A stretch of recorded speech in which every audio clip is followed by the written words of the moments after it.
finally আমাৰ new project চলি আছে আৰু সুকুৰ দাদা ইফালে আৰু তেওঁ আছে যেহেতু আমাৰ নিউ প্ৰজেক্ট এটা আহি আছে বহুত ধৰণৰ আৰ্টিষ্ট বিলাক আছে লগ পাই ভাল লাগিলে দেই থ্যাংক ইউ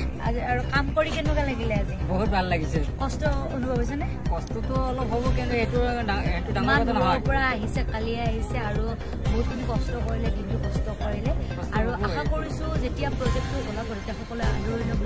আৰু লগ পাই ভাল লাগিলে থ্যাংক ইউ ফাইনেলি আমাৰ নিউ প্ৰজেক্ট চলি আছে আৰু সুকুৰ দাদা ইফালে আৰু তেওঁ আছে যেহেতু আমাৰ নিউ প্ৰজেক্ট এটা আহি আছে বহুত ধৰণৰ আৰ্টিষ্ট বিলাক আছে লগ পাই ভাল লাগিলে দেই থ্যাংক ইউ আৰু কাম কৰি কেনেকুৱা লাগিলে আজি বহুত ভাল লাগিছে কষ্ট অনুভৱ হৈছে নে কষ্টটো অলপ হ'ব কিন্তু এটো ডাঙৰ কথা নহয় পৰা আহিছে কালি আহিছে আৰু বহুতখিনি কষ্ট কৰিলে দিনটো কষ্ট কৰিলে আৰু আশা কৰিছো যেতিয়া প্ৰজেক্টটো ওলাব তেতিয়া সকলোৱে আদৰি ল'ব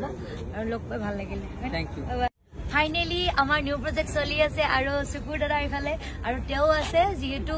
আমাৰ নিউ প্ৰজেক্ট এটা আহি আছে বহুত ধৰণৰ আৰ্টিষ্ট বিলাক আছে লগ পাই ভাল লাগিলে দেই থ্যাংক ইউ আৰু কাম কৰি কেনেকুৱা লাগিলে আজি বহুত ভাল লাগিছে কষ্ট অনুভৱ হৈছে নে কষ্টটো অলপ হ'ব কিন্তু এটো ডাঙৰ কথা নহয় পৰা আহিছে কালি আহিছে আৰু বহুতখিনি কষ্ট কৰিলে দিনটো কষ্ট কৰিলে আৰু আশা কৰিছো যেতিয়া প্ৰজেক্টটো ওলাব তেতিয়া সকলোৱে আদৰি ল'ব আৰু লগ পাই ভাল লাগিলে থ্যাংক ইউ